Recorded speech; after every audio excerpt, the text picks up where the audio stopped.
What's cracking, everybody? New video. Um, so more on my lives than in my regular videos. I'm often asked um, how it is for guys from other states when they do time in California. What happens to them and shit like that, right? And um, it's funny because those of us from California, we know if we go to joints in other states, um, they don't like us. Um, a lot of times they want to move on us, and more than anything, the cops don't even want us there, right? But the flip side of that is over here in California, it doesn't matter what state you're from. Um, you're just expected to conduct yourself like a man, be professional at all times, be respectful at all times. What state you're from doesn't matter as long as you know how to mind your own business, and while at the same time um, standing up for yourself. Um, that's it. Just mind your own business, do your time. When time comes to do something, you do it. You'll be respected. So with that said, I'm gonna tell a story about a guy that was from New Mexico. Um, a guy by the name of Johnny Peppers, right? So back in 1996, a lot of people I don't think know this, but back in about 1996, the COs took conjugal visits from lifers, right? And I don't remember exactly if the weights went first or conjugal visits went first, but I know this for a fact. Um, there was I got out of the shoe. Let's just go this way. I got out of the shoe in 1997, and when I got out of the shoe, I went to a yard in Pelican Bay. And back then, orientation was on a yard. So you would get out of the shoe, you would go to orientation, and then administration classification would decide if you're going to a yard or b yard, right?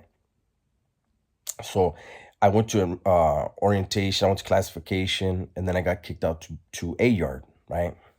And when I got out there, I know a few people there. And so one day, I was only on that yard a few days, and then they want to moving me to B yard. I'll get to that in a second. But one of the guys that I was there with was actually one of my crimies on that video where when we had got into it with the Fresno Bulldogs on the basketball court, um, the homie that I was there with right there on A yard in the Bay, we were actually the only two dudes that were not playing basketball that day, but ran over there from other parts of the yard to get involved. And we caught our shoot terms. He got out a little bit before me, probably a week or two before me. And he was already in the mix, with what was going on that yard. He was involved already. Um, so I'm out there and, we're chopping it up. And um, this older dude, um, Johnny Peppers from New Mexico, apparently what had been happening was, they were taking they were going to take the conjugal visits, right? And I guess he had been going around and he was talking to people and he was telling them, hey, we can't just let these huras take these visits. We have to do something about this. If we let them do this, they'll take everything from us, this and this and that, right? And so he was going around and he was doing that. I don't know that, but the dudes I was standing with, apparently they knew that, right? And I have to be completely honest with you guys. I've said it before and I'll remind you guys now. Those of you that have been to the joint already know this. Those of you that haven't, hopefully you never will be. But understand something. You are replaceable. You are irrelevant. You are a tiny piece in this huge, we'll call it a machine, that keeps going no matter what, right? And so, um, how special you feel about yourself and what you feel you have coming is really irrelevant to what is better for the whole. We'll just say that, right? So, word had come down, and the word was fuck those family visits. If they take them, they take them. Business as usual. Keep making that feria. That was the word, right? So, as Johnny Peppers was going around saying what he was saying to who he was saying it to, that same conversation was going around quietly amongst camaradas, hey, homes, that's fuck, man, we're not gonna be able to do this, I'm not gonna be able to get no pussy, and, I'm not gonna be able to see my kids and, have that time. But you only did that with people you trusted because you didn't want to be perceived as questioning those that make those decisions, right? So, anyways, Johnny Peppers happens to approach the guys that I'm standing with, and he's like, "Hey, can I talk to you guys?" They're like, "What's happening?" And there he goes with it. Hey, they're gonna be taking these family visits, and um, that can't happen. If they take that, and everybody knew if you're not willing to fight for pussy, you're not gonna fight for nothing. And the CDC will snatch everything from you because they're gonna know they let us take that without a fight. And so he's saying what he's saying, and he was respectfully but sternly advised, stop trying to plant seeds amongst stone. That issue is already decided. You're not even from here, and you don't want that spotlight on you. So go ahead and just do your time, homie. You know what I mean? But stop trying to rile people up because you don't have a place here to do that. So he was like, damn, so nothing's gonna happen. Nothing's gonna happen. You're gonna just keep doing your time like everybody else. So he left. And when I tell you that about the video that I did about with the bulldogs, I told you me and two other dudes were on Kenny. While the homie that I was standing there with, me and him were two of the three that were on him. But the way that the report was written, they wrote that I was fighting bulldogs. Then they also wrote that I was fighting him. So they had wrote us down as enemies. We didn't know that. We're friends. So because of that, a few days later, they realized like, holy shit, this guy's got an enemy here, which I didn't. So they moved me to B yard. But the whole time we were trying to figure out, we thought it was a vato that we had saw in the yard that was from Northern California, Raza from Northern California. We thought it was actually him that he had been in the oil with us in New Folsom during the same time. There was some words exchanged. And so we were like, oh, so that's how he avoided, but it wasn't. We find out years later they marked us down as enemies. So anyways, I go to B yard, right? I'm in 7 block in B yard. My Sally is a tier tender. Lo and behold, guess who's there? Johnny Peppers. And guess what he's doing? The same thing. He's trying to rally up some troops. He's going to youngsters. Hey man, we can't let this shit happen. And again, people, you can't have a discussion like that and not have it get to the ears that you don't want it to get to. So, he was pulled over and was like, hey, come here. But they didn't know that he had already been checked on A yard, right? But they basically told him the same thing.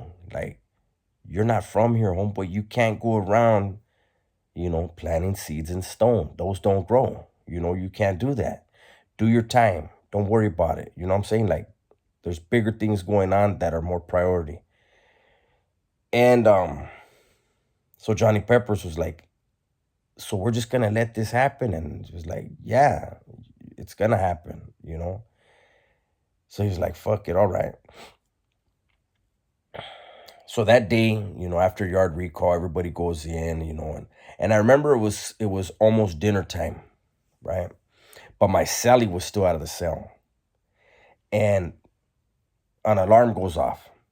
And when an alarm goes off, it is at least, for the raza from down south, it's a priority to know what was that alarm, who was involved.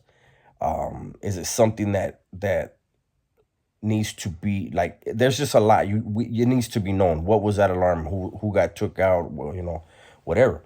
So my Sally goes to the yard door and he's looking out, and over there in 6 block, after the Hudas run in there, they got the gurney and everything, the alarm's turned off, and then they start pushing a dead body out. They're pushing a dead man on the gurney across the yard. And my Sally said the first thing he noticed was that the guy had his state chucks. He had his state chucks on. They were all cleaned up. And he had all of his blues on, all cleaned up. And then he saw his face, and it was Johnny Peppers. Apparently, Johnny Peppers felt like if he couldn't get anybody to rally with him to fight for those visits, then he could no longer do that time. And that's unfortunate. These are the stories, these are the things that happen in there. I don't know what was going on with Johnny Peppers and his family, but maybe, he was on the verge of losing his wife, or who knows. And he needed that contact, that conjugal visit. And he knew that he didn't have anybody to fight alongside him. But I always wondered, why didn't he just say, well, they're not going to hit a Hura, I will. He make that stand, And then if he decides to do what he did, do it then. But if you were really that devastated, you should have devastated somebody in the process, right? Instead of harming yourself and hurting your family in that way. But he did what he did, and sure enough, CDC took the weights and tobacco. CDC saw nothing happened. We can take anything we want, but that's the thing. And again, you guys know, there's always a lesson in these stories, man. You do not want someone else dictating what type of visit you can have, when you can have them, criming it, running around in the streets, jailing it. You lose your identity. You know what I'm saying? You become a part of something bigger than you. And like I said, no matter how special you think you are, you're really not. At least not in there, not to anybody in there. So if you love yourself, you love your family, and you really think you're special, then stay around the people that make you feel that way, all right? So with that, I'll let you go. You guys be safe, be smart, and don't forget to tell the ones you love that you love them. I'm out.